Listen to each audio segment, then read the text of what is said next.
বাংলাদেশেও মুসলিম পন্থী যারা, ইমানদার পন্থী যারা, যারা তাকওয়াবান, যারা পরহেজগার, তারা তাদের জীবনের অনেক স্যাক্রিফাইস করেছে, জেল খেটেছে, জুলুমের শিকার হয়েছে, দীর্ঘদিন যাবৎ কারাগারে আবদ্ধ ছিল। এমনকি বাংলাদেশের, শুধু বাংলাদেশ নয়, গোটা বিশ্বের, গোটা ওয়ার্ল্ডের যিনি এক নাম্বার বক্তা, তাফসীর জগতের যিনি রূপকার বলতে হবে, এই তাফসীরের সূচনা বাংলাদেশ যার মাধ্যমে হলো, তিনি বাংলাদেশের সবচাইতে বেশি রিমান্ডে তিনি ছিলেন। একটানা 40 দিন পর্যন্ত সেই কোরআনের পাখি রিমান্ডে ছিলেন, তাকে কষ্ট দেওয়া হয়েছে। দীর্ঘ 13টি বছর সেই কারাগারের অন্ধকারে বন্দি থেকে তিনি শেষ জীবন শেষ করেছেন। তিনি আলো বাতাস পান নাই, মুক্ত আকাশে তিনি বের হতে পারেন নাই। আমার বন্ধুগণ, তাহলে মুসলমানরা, ইমানদাররা, সালেহিনদের উপরে রহমত, বরকত, শান্তি তো বর্ষিত হওয়ার কথা। আমরা দেখতে পাচ্ছি রহমত, বরকত, শান্তি বর্ষিত হচ্ছে না। অবশ্যই একটা কারণ আছে, আছে না বাবাজি? প্রিয় মির্জাপুরবাসী, আপনারা সবাই কেমন আছেন? আলহামদুলিল্লাহ। আপনারা এই মাহফিলে আসতে পেরে খুশি না বেজার? আপনারা যে খুশি, সেটার প্রমাণ তো দিতে হবে নাকি? সে আল্লাহর কাছে আমরা প্রমাণ দিচ্ছি, শুকরিয়া আদায় করছি যার অশেষ মেহেরবানিতে এই জান্নাতের বাগানে যিনি আমাদেরকে আসার বসার তৌফিক দিয়েছেন, সে মহিয়ান গরিয়ান আমাদের রব, আমাদের স্রষ্টা আল্লাহ সুবহানাহু ওয়া তাআলা দরবারে অন্তরে অন্তরস্থল থেকে হৃদয়ের সবটুকু আবেগ আর ভালোবাসা দিয়ে, সর্বোচ্চ আন্তরিকতা দিয়ে, মহামনিবের শিখানো পদ্ধতিতে, পবিত্র কালামে পাকের ভাষায়, পবিত্র কালামে পাকের সর্বপ্রথম শব্দ দিয়ে, সূরাতুল ফাতিহার প্রথম আয়াত দিয়ে আকাশ বাতাস মুখরিত করে সবাই উচ্চ আওয়াজে পড়ছি আলহামদুলিল্লাহ, আলহামদুলিল্লাহি রাব্বিল আলামিন।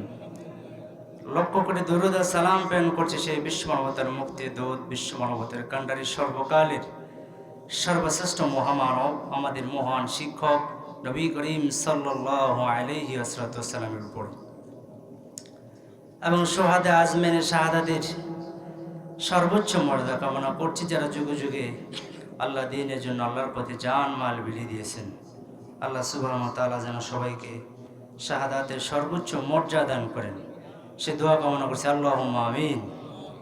সম্মানিত সুধী, রাত্র অনেক গভীর হয়েছে, সেজন্য আপনাদেরকে খুব বেশি কষ্ট দেওয়া, কারণ অনেক রাত্র পর্যন্ত আপনারা যদি আলোচনা শোনেন তাহলে ফজরের নামাজ কাজা হওয়ার সম্ভাবনা আছে না নেই?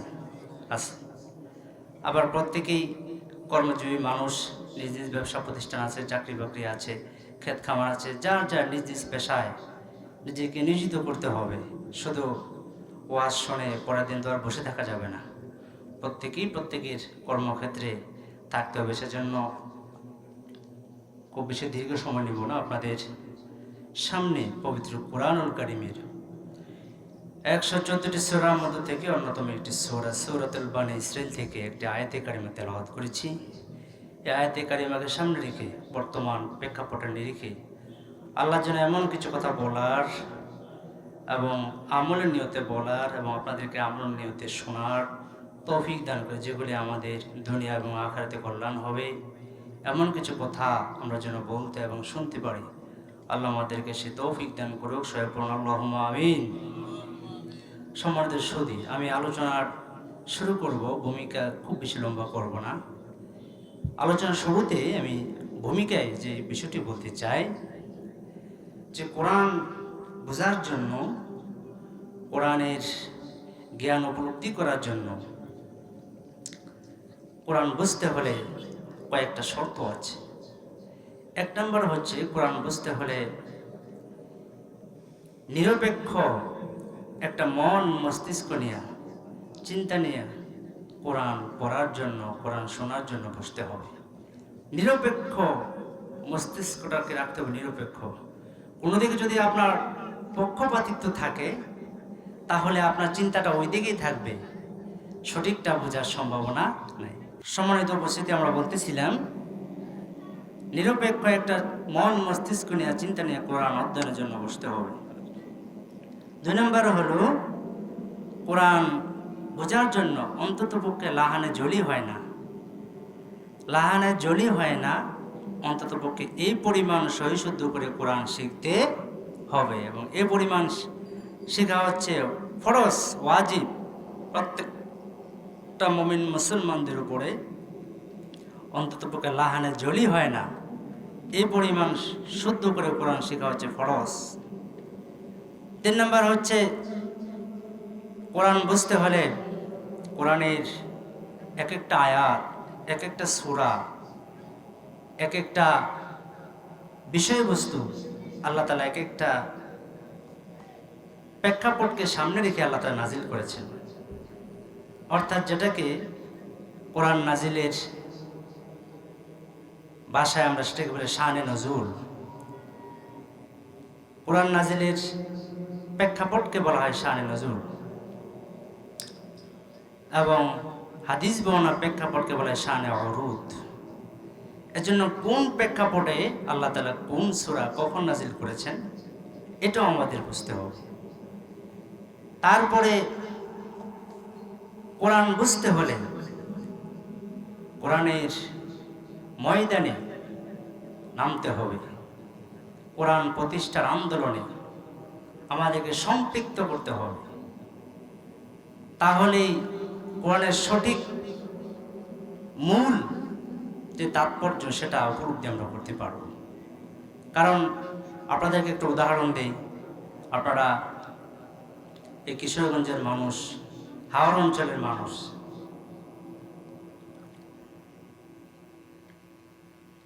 বর্ষাকালে প্রচুর পানি হয়, হাওড় অধ্যুষিত এলাকা। আপনার কেউ যদি সাঁতার শিখতে চায় তাহলে সাঁতার শেখার জন্য তাকে প্র্যাকটিক্যাল বিলের মধ্যে নামতে হবে, নদীতে নামতে হবে, পুকুরে নামতে হবে, নেমে প্র্যাকটিক্যাল তাকে প্র্যাকটিস করে সাঁতার শিখতে হবে, ঠিক কি না?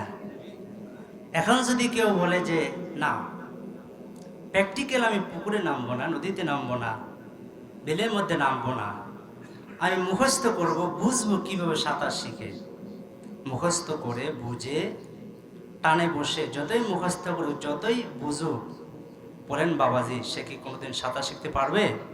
পারবে না। অথবা যদি কেউ সাইকেল চালানো শিখতে চায়, সাইকেল চালানোর শেখার জন্য তাকে সাইকেল নিয়ে মাঠে নামতে হবে।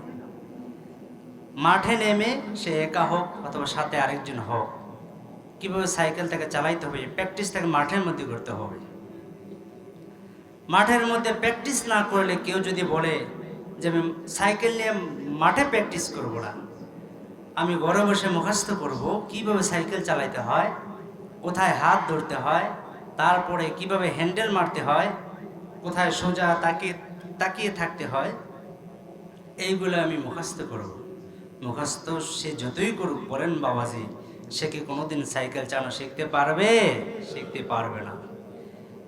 ঠিক তদ্রুপভাবে আমার বন্ধুগণ, সাইকেল চালানো শিখতে হলে যেরকম ভাবে সাইকেল নিয়ে মাঠে নামতে হয়, সাঁতার শিখতে হলে যেমনিভাবে নদীতে, পুকুরে, বিলের মধ্যে নামতে হয়, বিলে না নেমে যেমনিভাবে সাঁতার শেখা যায় না, ঠিক তদ্রুপভাবে কোরআন বুঝতে হলে কোরআন প্রতিষ্ঠার আন্দোলনে আমাদেরকে সম্পৃক্ত হতে হবে, কোরআন প্রতিষ্ঠার আন্দোলনে নিজেদেরকে নিয়োজিত করতে হবে। কথা বলেন ঠিক কিনা? আমার বন্ধুগণের 56,000 বর্গ মাইলের বাংলাদেশ, সুজলা সুফলা শস্য শ্যামলা আমাদের এই বাংলাদেশ, টেকনাফ থেকে তেঁতুলিয়া, রূপসা থেকে পাথরিয়া, এই 56,000 বর্গ মাইলে দুঃখজনক হলেও সত্য প্রায় 3.5 লক্ষ মসজিদ আছে। 3.5 লক্ষ মসজিদের ইমাম আর মুয়াজ্জিন মিলে হয় 7 লক্ষ। লক্ষাধিক মাদ্রাসা রয়েছে, লক্ষাধিক মাদ্রাসা, লক্ষ লক্ষ মুহতামিম আছে, লক্ষ লক্ষ সহকারী শিক্ষক আছে, লক্ষাধিক কওমি মাদ্রাসা আছে, আলিয়া মাদ্রাসা আছে, আমরা লক্ষ লক্ষ মুসল্লিরা আছি। এই 3.5 লক্ষ মসজিদের ইমাম আর মুয়াজ্জিন, লক্ষ লক্ষ মাদ্রাসার মুহতামিম আর মুহাদ্দিস, মুফাসসির এবং আমরা মুসল্লিরা যদি কোরআন প্রতিষ্ঠার আন্দোলনে সম্পৃক্ত হয়ে যেতাম, আমার আপনার সুজলা সুফলা শস্য শ্যামলা এই বাংলাদেশে কোরআনের রাজ কায়েম হয়ে যেত। কথা বলেন ঠিক কিনা? আমার বন্ধুগণ, দুঃখজনক হলেও সত্য, একটা শ্রেণী আছে কোরআন প্রতিষ্ঠিত হোক এটা চায় না। আমার বন্ধুগণ, সেজন্য কোরআন বুঝতে হলে আমাদেরকে কোরআন প্রতিষ্ঠার আন্দোলনে যদি আমরা সম্পৃক্ত করি, তাহলে কোরআনের মূল তাৎপর্যটা বোঝা যাবে। আমার বাবাজিরা, আমি আপনাদের সামনে পবিত্র কোরআনের যে সূরাটি তেলাওয়াত করেছিলাম, এখানে আল্লাহ সুবহানাহু ওয়া তাআলা বিশ্বনবী মুহাম্মদ মুস্তাফা সাল্লাল্লাহু আলাইহি সাল্লামের আপনার নবুয়তের ১২ বছর নবী সাল্লাল্লাহু আলাইহি সাল্লামের উপর যখন কোরআন নাজিল হতে শুরু করলো, নবীজির ৫২ বছর বয়সে কোরআন নাজিল হওয়ার ১২ বছর পরে যখন লোকজন ইসলামের পথে আসতেছিলেন, ইসলামের একটি বিজয়ের পূর্বাভাস তিনি দেখতেছিলেন, ঠিক সেই সময় বিশ্বনবী সাল্লাল্লাহু আলাইহি সাল্লাম চাচ্ছিলেন যে আল্লাহ তাআলার কিছু নিদর্শন তিনি স্বচক্ষে সরাসরি তিনি দেখতে চান, এবং এই মনে মনে চাওয়াটা আল্লাহ তাআলা শুনেছেন। এই জন্য আল্লাহ তাআলা আয়াতের শেষে বলছেন, ইন্নাহু হুয়াস সামিউল বাসীর। আল্লাহ পাক বলেন, নিশ্চয়ই তিনি সব কিছু শোনেন এবং সব কিছু দেখেন। আমি আপনি মুখ দিয়ে প্রকাশ করলাম না, মনে মনে চিন্তা আসলো, এটা হয়তো আপনি জানবেন না, আমি জানবো না, কিন্তু একজন জানবে, তিনি হলেন কে? যেটা বলেন কে? আল্লাহ রাব্বুল আলামিন বিশ্বনবী মুহাম্মদ সাল্লাল্লাহু আলাইহি সাল্লামকে মেরাজে নিয়েছিলেন, এবং এই মেরাজ শুধু আমার নবী না, পৃথিবীতে যত নবী এবং রাসূল এসেছে প্রত্যেক নবীরই মেরাজ হয়েছে। তবে আমাদের নবী মেরাজ হয়েছে যেইভাবে, সব নবীর মেরাজ এক একভাবে হয় নাই। হযরতে আদম আলাইহিস সালাতু ওয়াস সালামের মেরাজ হয়েছে জান্নাতের মধ্যে। একবার জিকির করে, লা ইলাহা ইল্লাল্লাহ, লা ইলাহা, লা ইলাহা ইল্লাল্লাহ, লা ইলাহা, লা ইলাহা ইল্লাল্লাহ মুহাম্মাদুর রাসূলুল্লাহ সাল্লাল্লাহু আলাইহি ওয়াসাল্লাম। বলতেছিলাম, হযরত আদম আলাইহিস সালামের মেরাজ হয়েছে জান্নাতের মধ্যে, আল্লাহর দিদার হয়েছে জান্নাতের মধ্যে। আবার হযরতে ইব্রাহিম আলাইহিস সালাতু ওয়াস সালামের মেরাজ হয়েছে মরুভূমির মধ্যে। হযরতে মূসা আলাইহিস সালাতু ওয়াস সালামের মেরাজ হয়েছে তুর পাহাড়ের মধ্যে, আল্লাহর সাথে সাক্ষাৎ হয়েছে, দিদার হয়েছে। এমনি ভাবে প্রত্যেক নবীকে আল্লাহ তাআলার দিদার প্রাপ্ত হয়েছে। আমার বন্ধুগণ, এই মেরাজটা ছিল বিশ্ব নবীর জন্য, শুধু বিশ্ব নবীর জন্যই না, যত নবী এবং রাসূল পৃথিবীতে আসছিলেন সব নবী এবং রাসূলের জন্য একটা ট্রেনিং, একটা প্রশিক্ষণ ছিল এই মেরাজটা। কারণ হলো, আমার বন্ধুগণ, এই মেরাজের আলোচনার আগে তার পূর্বে একটু আলোচনা করতে হবে, সেটা হলো বিশ্বনবী মুহাম্মদ সাল্লাল্লাহু আলাইহি সাল্লামকে আল্লাহ পাক পৃথিবীতে কি জন্য প্রেরণ করেছিলেন, এটা আমাদেরকে জানতে হবে। শুধু আমাদের নবী বিশ্বনবী মুহাম্মদ মুস্তাফা সাল্লাল্লাহু আলাইহি সাল্লামই না, পৃথিবীতে যত নবী এবং রাসূল পৃথিবীতে আসছিলেন, কারণটা কি আল্লাহ পাক এক জায়গায় না, তিন জায়গায় আল্লাহ তাআলা কোট করে দিয়েছেন। আল্লাহ পাক বলেন, হুয়াল্লাযী আরসালা রাসূলাহু বিল হুদা ওয়া দীনিল হক ওয়া দীনিল হক লিইয়ুযহিরাহু আলাদ-দীনি কুল্লিহি ওয়ালাউ কারিহাল মুশরিকুন। আল্লাহু আকবার। আল্লাহ পাক বলেন, হুয়াল্লাযী, তিনি সেই সত্তা, আরসালা পাঠিয়েছেন রাসূলহু, তার রাসূলকে বিল হুদা, হেদায়েত সহকারে। এই হেদায়েত বলতে কোরআন বোঝানো হয়েছে, কোরআন সহকারে। বিল হুদা ওয়া দীনিল হক, সত্য একটা দিন দিয়ে পাঠিয়েছেন। এই সত্য দিন হলো দিন ইসলাম, সত্য একটা দিন দিয়ে পাঠিয়েছেন। ওয়া দীনিল হক লিইয়ুযহিরাহু, যেন তিনি এই দিনকে বিজয়ী করতে পারেন, প্রতিষ্ঠিত করতে পারেন। আলা দ্বীনে কুল্লি, সকল দিনের উপরে, আদর্শের উপরে। আমরা জানি শুধুমাত্র দিন বলতে ইসলাম বুঝি না। ইসলাম ছাড়াও পৃথিবীতে অনেক দিন আছে, অনেক আদর্শ আছে, অনেক মতবাদ আছে। এই সকল দিনের উপরে, আদর্শের উপরে, মতবাদের উপরে যেন ইসলামকে বিজয়ী করতে পারেন, সে উদ্দেশ্য করে আল্লাহ পাক পৃথিবীতে সকল নবী এবং রাসূল পাঠিয়েছেন। বলেন সুবহানাল্লাহ। ওয়ালাউ কারিহাল মুশরিকুন, কিন্তু এটা মুশরিকরা অপছন্দ করবে। আরেকটা বলেন ওয়ালাউ কারিহাল কাফিরুন, কিন্তু এটা কাফেররা অপছন্দ করবে। সম্মানিত সুধী, সেজন্য নবী এবং রাসূল পৃথিবীতে প্রেরণ করার উদ্দেশ্য শুধুমাত্র নামাজ শিক্ষা দেওয়ার জন্য নয়, শুধুমাত্র যাকাত শেখানোর জন্য নয়, শুধুমাত্র হজ শেখানোর জন্য নয়, শুধুমাত্র রমাদান মাসের রোজা শিক্ষা দেওয়ার জন্য নয়, শুধুমাত্র কুরবানির শিক্ষা দেওয়ার জন্য নয়। এই কিছু আনুষ্ঠানিক ইবাদত শিক্ষা দেওয়াই শুধুমাত্র নবী এবং রাসূলের উদ্দেশ্য না। এগুলিও ছিল, কিন্তু মূল উদ্দেশ্য হলো এই পৃথিবীকে, অশান্ত পৃথিবীকে কিভাবে শান্ত করা যায়, সুন্দর একটি সোনালী সমাজ কিভাবে বিনির্মাণ করা যায়। এটাই ছিল সকল নবী এবং রাসূলের প্রথম দায়িত্ব এবং কর্তব্য, মিশন এবং ভিশন।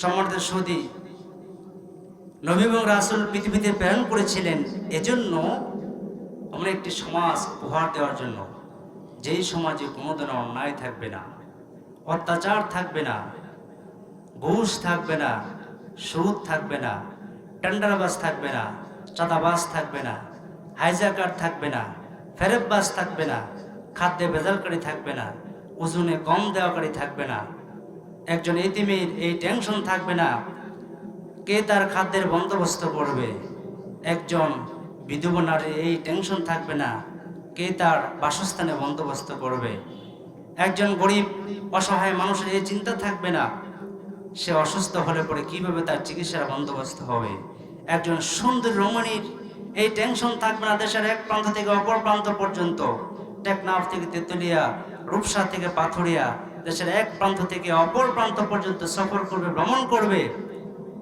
দর্শন করবে তো দূরে কথা, ইফটিজিং করবে তো দূরে কথা, তার দিকে দু চোখ তুলে তাকাতে পারবে না।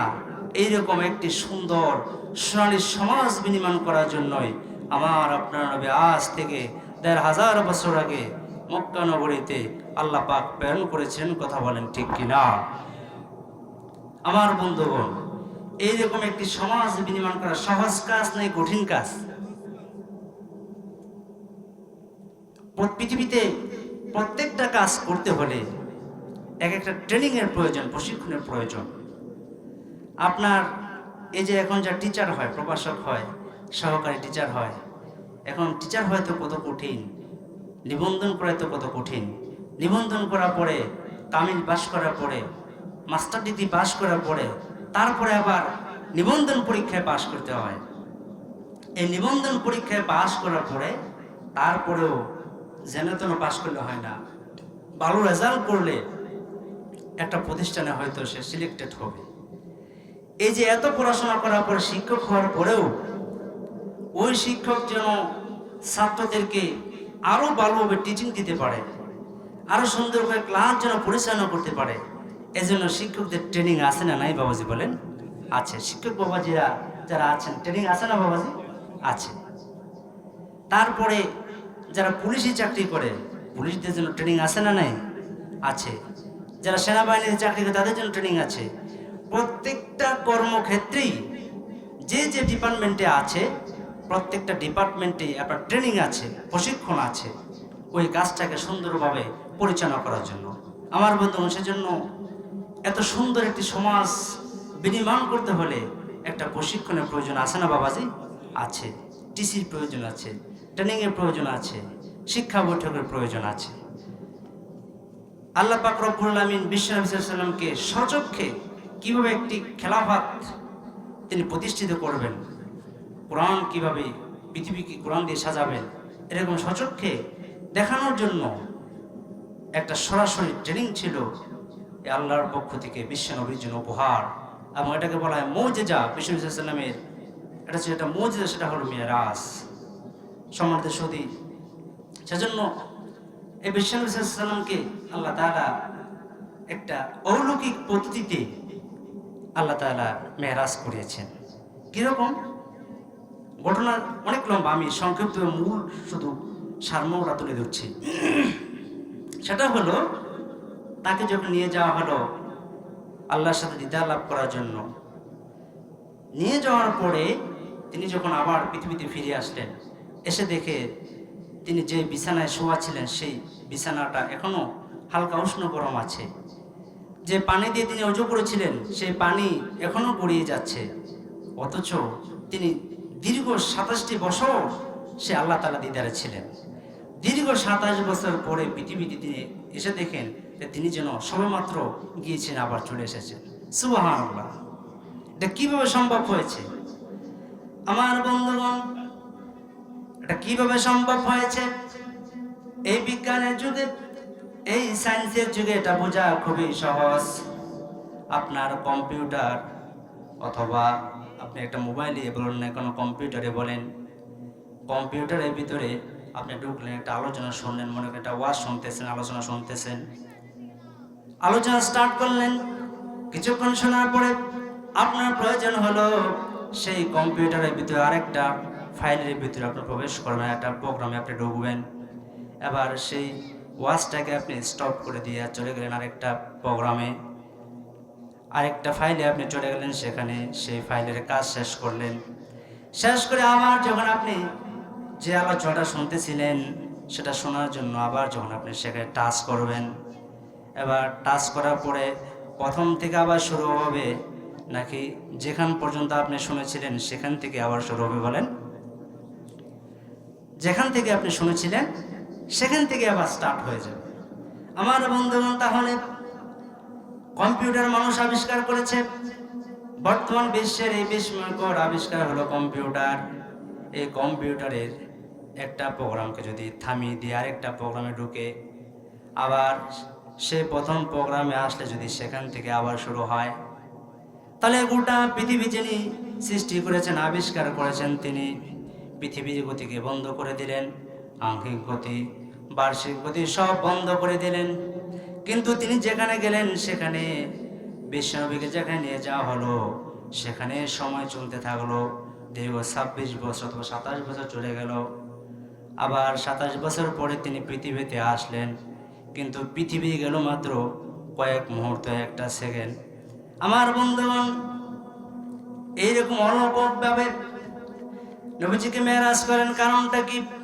কারণটা হলো বিশ্বনবী সাল্লাল্লাহু আলাইহি সাল্লাম 12টি বছর কোরআন নাজিলের পর থেকে, 12 বছর বলছি, 40 বছর বয়সে নবীজির উপরে কোরআন নাজিল হলো। নবীজির 52 বছরে মেরাজ হলো। তিনি দাওয়াতি কাজ করার মাধ্যমে তিনি যে লোকগুলা তৈরি করেছিলেন, তিনি যদি এই দীর্ঘ সময় সে 27 বছর দুনিয়ার যদি 27 বছর চলে যেত, তাহলে সে দেখতো যারা কালেমা গ্রহণ করেছিল, ইসলাম গ্রহণ করেছিল, বিশ্বনবী এসে দেখতো এরা আর কেউ কালেমার উপরে প্রতিষ্ঠিত নাই, এরা সবাই কালেমা হারা হয়ে গেছে, কালেমা হারা হয়ে গেছে, অথবা তারা ইমান তারা শেষ করে দিয়া মূর্তি পূজা শুরু করে দিয়েছে। এই দৃশ্য তিনি দেখতেন। যেমনি হযরত মূসা আলাইহিস সালাম মাত্র 40 দিন আল্লাহর সাথে সাক্ষাৎ করার জন্য, দিদার লাভ করার জন্য তুর পাহাড়ে 40 দিন ছিলেন। 40 দিন পরে এসে যখন তার জাতির কাছে আসলেন, এসে দেখে তার জাতির লোকেরা আল্লাহকে ভুলে গেছে, রাসূলকে ভুলে গিয়ে, আল্লাহ এবং রাসূলকে ভুলে গিয়া মূর্তি পূজাতে শুরু করলো। এমনকি তারা গাভীর যে বাছুর হয় এই বাছুরের পর্যন্ত পূজা শুরু করে দিয়েছিল। বলেন নাউজুবিল্লাহ। 40 বছর মূসা আলাইহিস সালাম 40 দিন তুর পাহাড়ে ছিলেন। এই 40 দিন আল্লাহর সাথে দিদার লাভ করার জন্য তুর পাহাড়ে থাকার কারণে 40 দিন পরে এসে দেখে যারা ইসলাম গ্রহণ করেছিল, কালেমা গ্রহণ করেছিল, এরা কালেমা ছেড়ে দিয়া, ইসলাম ছেড়ে দিয়া মূর্তি পূজা তো শুরু করছে, বাছুরের পূজা পর্যন্ত শুরু করে দিয়েছে। নাউজুবিল্লাহ। তাহলে 27 বছর পর যদি রাসূল সাল্লাল্লাহু আলাইহি ওয়াসাল্লাম আসতেন, এসে কি তাদের উপরে কালেমার উপর প্রতিষ্ঠিত তাদেরকে দেখতেন? দেখতেন না। অথবা মক্কার কাফের মুশরিকরা বলতো যে মুহাম্মদ সাল্লাল্লাহু আলাইহি ওয়াসাল্লাম শেষ পর্যন্ত পালিয়ে গেছে, সে বেগে গেছে। এই কথা মক্কার কাফের মুশরিকরা বলতো কি বলতো না? বলতো। সেজন্য আল্লাহ তাআলা এরকম একটা অলৌকিক পদ্ধতিতে বিশ্ব নবী সাল্লাল্লাহু আলাইহি ওয়াসাল্লামকে মেরাজ করালেন। নবী যখন আল্লাহর কাছে পৌঁছে গেলেন, আল্লাহর কাছে যাওয়ার পরে আমার বন্ধুগণ, আপনারা যখন কোথাও বেড়াতে যান, বেড়াতে যাওয়ার সময় বিয়ে বাড়িতে অথবা মেয়ের বাড়িতে অথবা জামাই বাড়িতে অথবা শ্বশুর বাড়িতে যেখানে যান না কেন, বেড়াতে গেলে কিন্তু কেউ খালি হাতে যায় না। খালি হাতে যায় নাকি? কিছু না কিছু উপহার উপর নিয়ে যায়, মিষ্টি নিয়ে যায়, বিয়ের জন্য পান সুপারি নিয়ে যায়, কিছু না কিছু বিস্কুট নিয়ে যায়, এরকম ঠান্ডা পানিও নিয়ে যায় কি যায় না বলেন? নিয়ে যায়। আল্লাহ পাক বলেন, বন্ধু আমার জন্য কি নিয়ে আসলেন? বিষ্ণু বলেন, আল্লাহ আপনার জন্য নিয়ে আসে আত-তাহিয়াতু লিল্লাহি ওয়াস-সালাওয়াতু ওয়াত-তাইয়্যিবাত। আসসালামু আলাইকা আইয়ুহান নাবিয়্যু ওয়া রাহমাতুল্লাহি ওয়া বারাকাতুহু। বিষ্ণু বলেন, আল্লাহ আপনার জন্য নিয়ে আসে আমার জীবনের যত নামাজ আছে, যত ইবাদত আছে, সব আপনার জন্য। লিল্লাহি ওয়াস-সালাওয়াতু ওয়াত-তাইয়্যিবাত, আমার পবিত্রতা, আমার নামাজ, যা কিছু আছে আমার জীবনের সব আপনার জন্য নিয়ে আসলাম। সেজন্য আমাদের জীবনের যা কিছু হবে সব কার জন্য হবে? বাজি বলেন, আল্লাহর জন্য। এবার আল্লাহ পাক বলেন, আসসালামু আলাইকা আইয়ুহান নাবিয়্যু ওয়া রাহমাতুল্লাহি ওয়া বারাকাতুহু। আল্লাহ পাক নবীজিকে সালাম জানালেন, আসসালামু আলাইকা, হে নবী, আপনার উপরে শান্তি, রহমত, বরকত বর্ষিত হোক। আসসালামু আলাইকা আইয়ুহান নাবিয়্যু ওয়া রাহমাতুল্লাহি ওয়া বারাকাতুহু, রহমত এবং বরকত আপনার উপরে বর্ষিত হোক। আমার বন্ধুগণ, আল্লাহ পাক যখন এই কথা বললেন, বিশ্বনবী সাল্লাল্লাহু আলাইহি সাল্লাম মেরাজের মধ্যে গিয়ে উম্মতের কথা ভুলে যায় নাই। নবীজি বললেন, শুধু শান্তি, রহমত, বরকত আমার জন্য বর্ষণ হলে কি হবে, আমার উম্মতের কি অবস্থা হবে? নবীজি সেখানে গিয়েও এই উম্মতের কথা নবীজি বলে যায় না। সুবহানাল্লাহ, নবীজি বলে যান নাই। এবার নবীজি দোয়া করেন, আসসালামু আলাইনা ওয়া আলা ইবাদিল্লাহিস সালিহিন। আসসালামু আলাইনা, এবং শান্তি, রহমত, বরকত বর্ষিত হোক আমাদের মধ্যে যারা। আসসালামু আলাইনা ওয়া আলা ইবাদিল্লাহিস সালিহিন, যারা আমার উম্মতের মধ্যে যারা সালিহিন বান্দা, যারা নেককার বান্দা, তাদের উপরে রহমত, শান্তি, বরকত বর্ষিত হোক। বলেন সুবহানাল্লাহ, রাজুল বলেন সুবহানাল্লাহ। উম্মতের মধ্যে যারা সালিহিন, যারা নেককার, তাদের জন্য রহমত, বরকতের জন্য আল্লাহর সামনে দোয়া করেছেন এবং সেই দোয়া কবুল হয়েছে ইনশাআল্লাহ। আমার বন্ধুগণ, এই যে দোয়াটা আমরা প্রত্যেক নামাজে পড়ি না বাবাজি? পড়ি প্রত্যেক নামাজে, প্রত্যেক বৈঠকে তার সাথে পড়া হচ্ছে ওয়াজিব। আমার বন্ধুগণ, গোটা বিশ্বের মুসলমানরা প্রত্যেক নামাজে প্রত্যেক দুরাকাত পরে পরে বৈঠক করে তাশাহুদ পড়ছে কিনা বলেন? পড়ছে। তারপরে কাবা শরীফে, মসজিদে নববীতে কাবার ইমাম সাহেব লক্ষ লক্ষ হাজিদেরকে নিয়ে এই দোয়া পড়ছে। আমার বন্ধুগণ, আসসালামু আলাইনা ওয়া আলা ইবাদিল্লাহিস সালিহিন, এই সালেহিনদের উপরে, নেককার লোকদের উপরে রহমত, বরকত, শান্তি বর্ষিত হোক, এ দোয়া করেছেন। আমার বন্ধুগণ, কিন্তু আমরা বর্তমান পৃথিবীতে দেখতে পাই যারা সালেহিন, যারা নেককার, যারা তাকওয়াবান, যারা পরহেজগার, তারা তাদের উপরে রহমত, বরকত, শান্তি নাই, বরং গোটা বিশ্বের মুসলমানরা আজ নির্যাতিত। কথা বলেন ঠিক কিনা? কথা বলেন ঠিক কিনা? সে আরাকানে মার খাইল কারা? মুসলমানরা। তারপরে আপনার চেসনিয়া, বসনিয়া, তারপরে আপনার এরকমভাবে ফিলিস্তিনে মুসলমানরা মার খাচ্ছে না বলেন? খাচ্ছে। গোটা বিশ্বের মুসলমানরা নির্যাতিত, নিষ্পেষিত, আনাচে কানাচে মুসলমানরা মার খাচ্ছে, নির্যাতিত হচ্ছে। বাংলাদেশেও মুসলিম পন্থী যারা, ইমানদার পন্থী যারা, যারা তাকওয়াবান, যারা পরহেজগার, তারা তাদের জীবনের অনেক স্যাক্রিফাইস করেছে, জেল খেটেছে, জুলুমের শিকার হয়েছে, দীর্ঘদিন যাবৎ কারাগারে আবদ্ধ ছিল। এমনকি বাংলাদেশের, শুধু বাংলাদেশ নয়, গোটা বিশ্বের, গোটা ওয়ার্ল্ডের যিনি এক নাম্বার বক্তা, তাফসীর জগতের যিনি রূপকার বলতে হবে, এই তাফসীরের সূচনা বাংলাদেশ যার মাধ্যমে হলো, তিনি বাংলাদেশের সবচাইতে বেশি রিমান্ডে তিনি ছিলেন। একটানা 40 দিন পর্যন্ত সেই কোরআনের পাখি রিমান্ডে ছিলেন, তাকে কষ্ট দেওয়া হয়েছে। দীর্ঘ 13টি বছর সেই কারাগারের অন্ধকারে বন্দী থেকে তিনি শেষ জীবন শেষ করেছেন। তিনি আলো বাতাস পান নাই, মুক্ত আকাশে তিনি বের হতে পারেন নাই। আমার বন্ধুগণ, তাহলে মুসলমানরা, ইমানদাররা, সালেহিনদের উপরে রহমত, বরকত, শান্তি তো বর্ষিত হওয়ার কথা। আমরা দেখতে পাচ্ছি রহমত, বরকত, শান্তি বর্ষিত হচ্ছে না।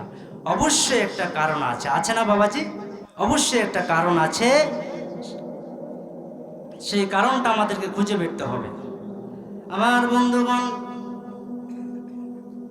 রহমত, বরকত, শান্তি বর্ষিত হওয়ার জন্য একটা রাস্তা লাগবে। লাগবে কি লাগবে না বলেন? রাস্তা লাগবে, একটা মাধ্যম লাগবে। আমার বন্ধুগণ, মাধ্যম ছাড়া, রাস্তা ছাড়া কিছুই হবে না। আপনি বাজারে গেলেন, মির্জাপুর বাজারে টাকা নিয়ে গেলেন, বাজার করলেন, বাজার করার পরে সেই বাজারগুলো আপনাকে বাড়িতে আসার জন্য একটা ব্যাগ আপনাকে লাগবে, সেই বাজারগুলি সংগ্রহ করে বাড়িতে নিয়ে আসার জন্য।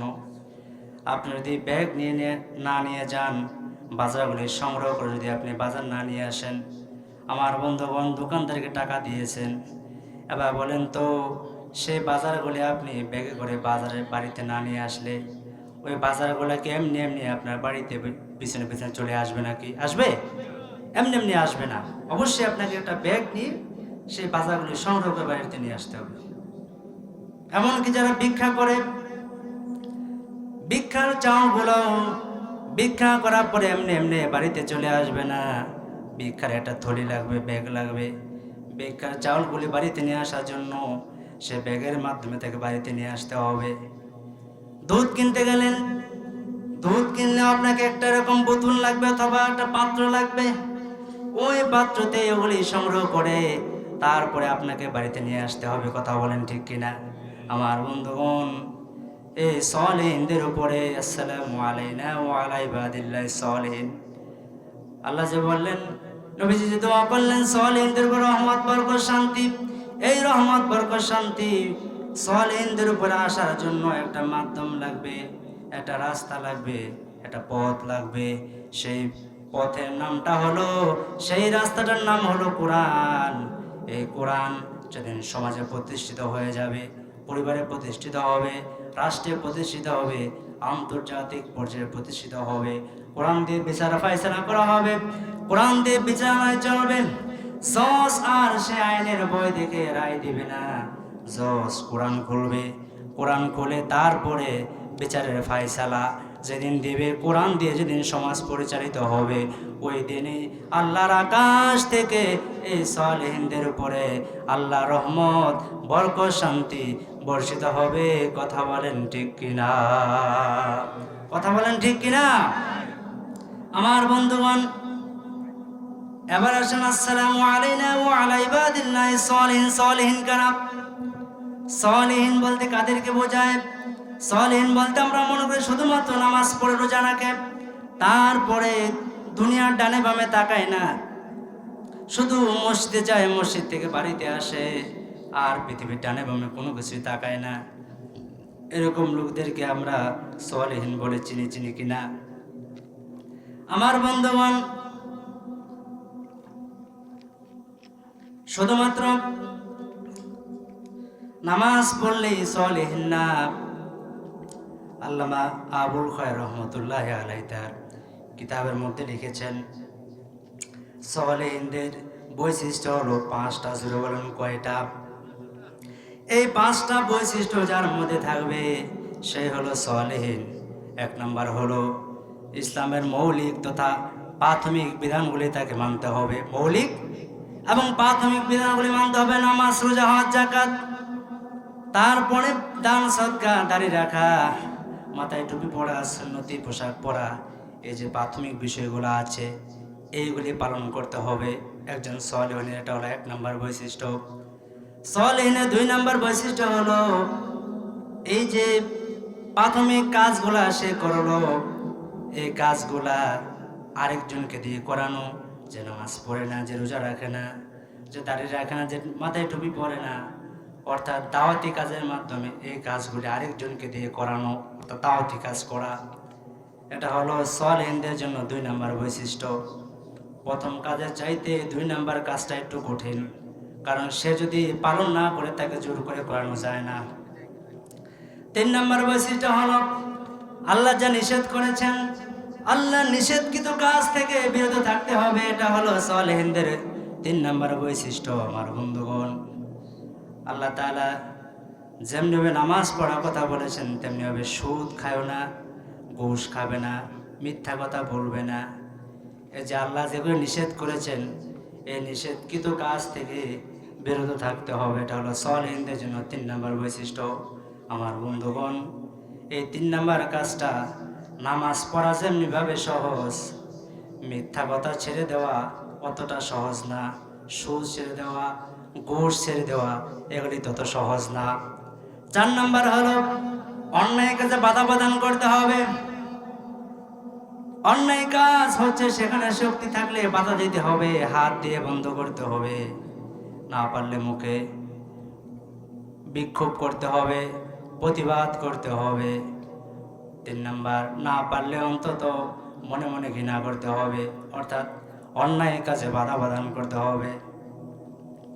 5 নম্বর বৈশিষ্ট্য হলো সলেহিনদের জন্য যত অন্যায় কাজ আছে, যত খারাপ কাজ আছে, অন্যায় কাজ বন্ধ করে দিয়া সেখানে ভালো কাজ চালু করতে হবে। এই ভালো কাজ চালু করা হলো সলেহিনদের জন্য 5 নম্বর বৈশিষ্ট্য।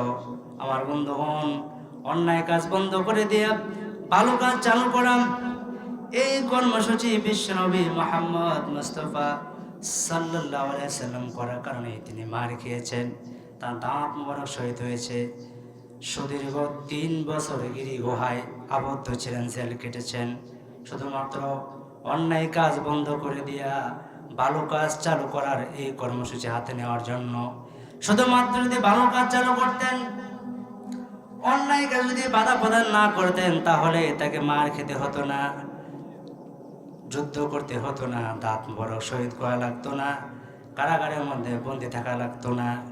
আমার বন্ধুগণ, সেই জন্য অন্যায় কাজ বন্ধ করে দেওয়া, ভালো কাজ চালু করতে হবে, সুদ বন্ধ করে দেওয়া, যাকাত চালু করতে হবে।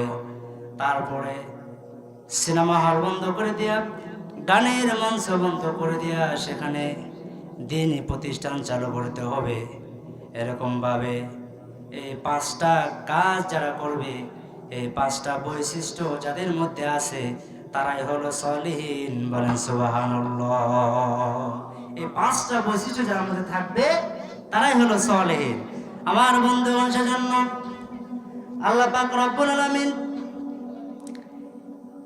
মেরাজের মধ্যে নিয়ে আল্লাহ পাক বিশ্বনবী সাল্লাল্লাহু আলাইহি সাল্লামকে প্রায় 14টি মূলনীতির কথা আল্লাহ পাক বলেছেন। এই 14টা মূলনীতি হয়তো 14টা বলতে পারবো না, 2-1টা পয়েন্ট বলে আমি শেষ করবো। 1 নাম্বার মূলনীতি ছিল, আমার বন্ধুগণ, বিশ্বনবীকে 1 নাম্বার মূলনীতি দিলেন, ওয়াকাদা রাব্বুকা আল্লা তা'বুদু ইল্লা ইয়্যাহু ওয়া বিল ওয়ালিদাইনি ইহসানা। 1 নাম্বার কর্মসূচি হলো আল্লাহর পক্ষ থেকে সিদ্ধান্ত হয়ে গেছে, রায় হয়ে গেছে, আল্লাহ তা'বুদু ইল্লা ইয়্যা, আল্লাহ ছাড়া আর কারো দাসত্ব করা যাবে না, আর কারো গোলামি করা যাবে না। ইবাদত আর দাসত্ব করতে হবে শুধুমাত্র কেবলমাত্র আল্লাহ রব্বুল আলামিনের জন্য। কার জন্য ইবাদত করতে হবে বলেন? আল্লাহর জন্য। মেরাজের মধ্যে নিয়ে বিশ্ব নবী সাল্লাল্লাহু আলাইহি ওয়াসাল্লামকে 14টি মূলনীতি, 14টি দফা আল্লাহ তাআলা শিক্ষা দিয়েছেন। তার 1 নাম্বার দফা হলো ওয়াকাদা রাব্বুকা আল্লা তা'বুদু ইল্লা ইয়্যা, আল্লাহ ছাড়া আর কারো দাসত্ব করা যাবে না, আর কারো গোলামি করা যাবে না, আর কারো ইবাদত করা যাবে না। একমাত্র ইবাদত করতে হবে সব সময় একজনের। জোরে বলতে হবে তিনি কে? আর জোরে বলতে হবে তিনি কে?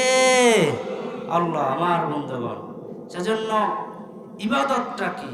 ইবাদত শুধুমাত্র নামাজ, রোজা, হজ, যাকাত এগুলি ইবাদত না। ইবাদত হলো 24টা ঘন্টা জীবনের শুরু থেকে শেষ পর্যন্ত, আপনার জন্ম থেকে শুরু করে নিয়ে মৃত্যু পর্যন্ত, রান্নাঘর থেকে নিয়ে পার্লামেন্ট পর্যন্ত, জীবনের প্রত্যেকটা জায়গায়, জীবনের প্রত্যেকটা বাঁকে বাঁকে, প্রত্যেকটা মোড়ে মোড়ে, সব জায়গায় আল্লাহ এবং তার রাসূল সাল্লাল্লাহু আলাইহি ওয়াসাল্লামের বিধান অনুযায়ী নিজেকে পরিচালিত করার নামই হচ্ছে ইবাদত।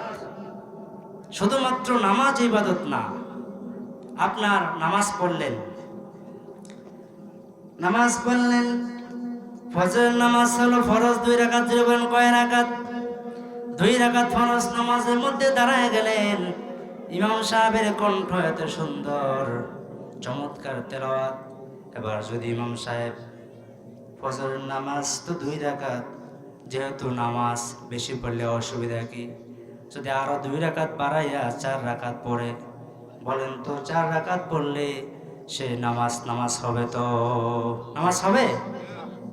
নামাজ হবে না। অথবা মনে করেন সূর্য উদিত হচ্ছে, আবার সূর্য যখন ঠিক মাথার উপরে, আবার সূর্য যখন অস্ত যায়, এই 3 সময় নামাজ পড়া হলো হারাম।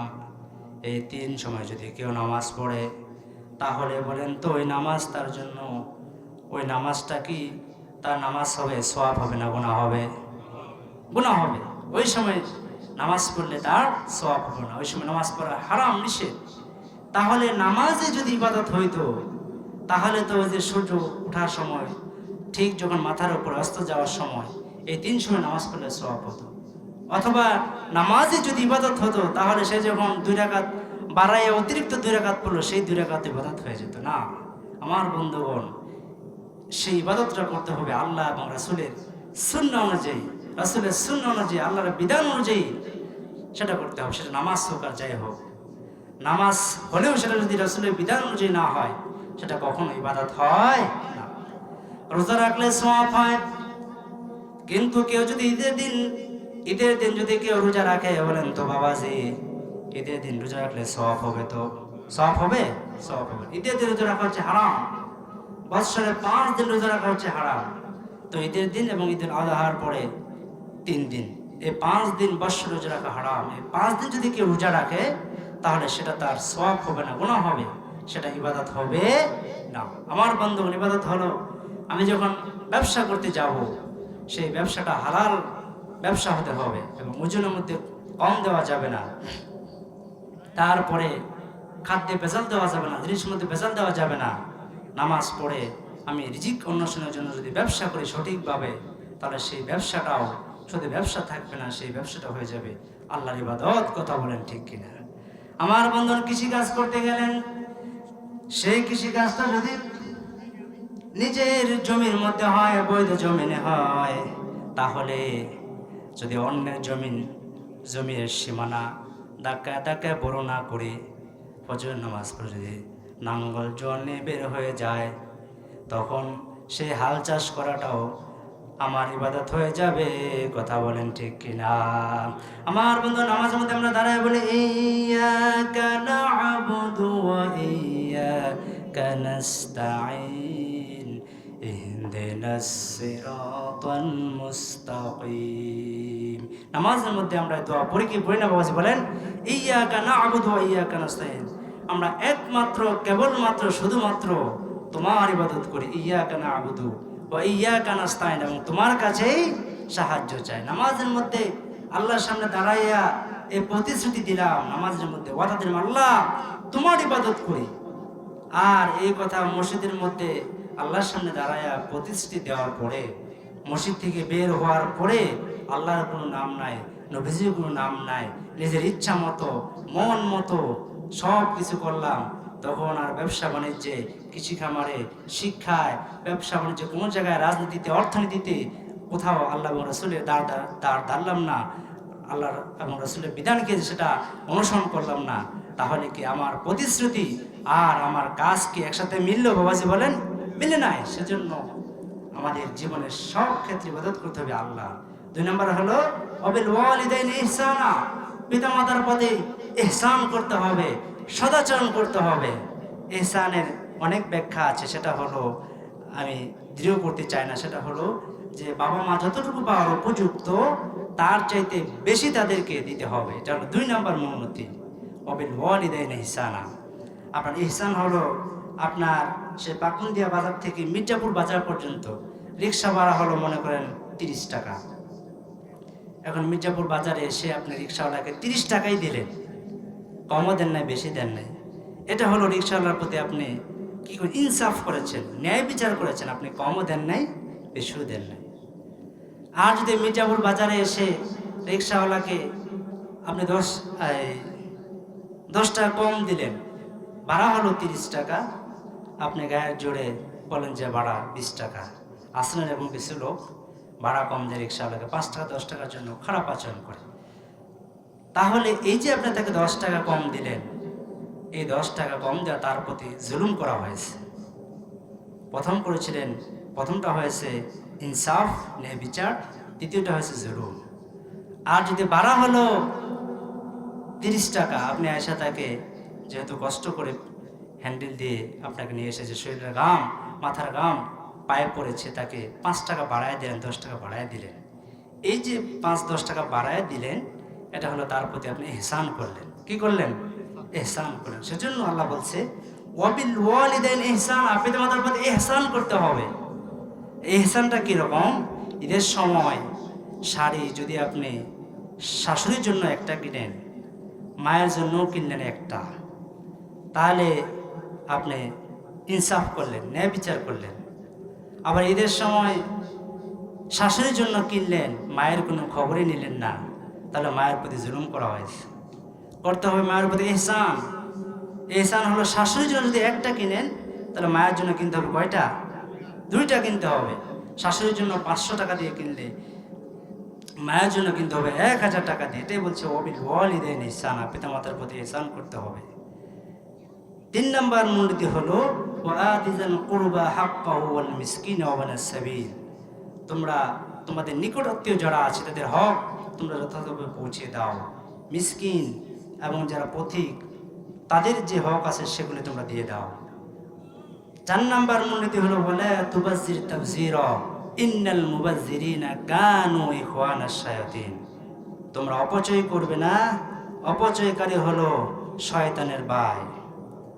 সেজন্য আল্লাহ তাআলা এরকমভাবে পর্যায়ক্রমে প্রায় 14টা মূলনীতির কথা বলেছেন। তো সেজন্য আমি আর কথা দীর্ঘায়িত করছি না। বাকি মূলনীতিগুলি যে দফাগুলি আল্লাহ তাআলা শিক্ষা দিয়েছেন, আবার যদি কোনো সুযোগ হয় আলোচনা করবো ইনশাআল্লাহ। আমরা যে আলোচনাগুলি করলাম, আল্লাহ তাআলা আমাদেরকে এই আলোচনার উপরে ভুলভ্রান্তি যেগুলি হয়েছে সেগুলি যেন আমাদের মাথা থেকে আল্লাহ তাআলা মুছে দেন। সঠিক কথা যেগুলি বলেছি সেগুলি যেন আল্লাহ স্মৃতিতে ধারণ রাখার তৌফিক দান করেন এবং আমরা যেন আমল করতে পারি। আল্লাহ আমাদেরকে সেই তৌফিক দান করুক। আল্লাহুম্মা আমিন। ইনশাআল্লাহ এখন আমাদের 2 দিন ব্যাপী তাফসীরুল কোরআন মাহফিলের চূড়ান্ত সমাপ্তির দিকে চলে যাচ্ছি। এই মাহফিল বাস্তবায়ন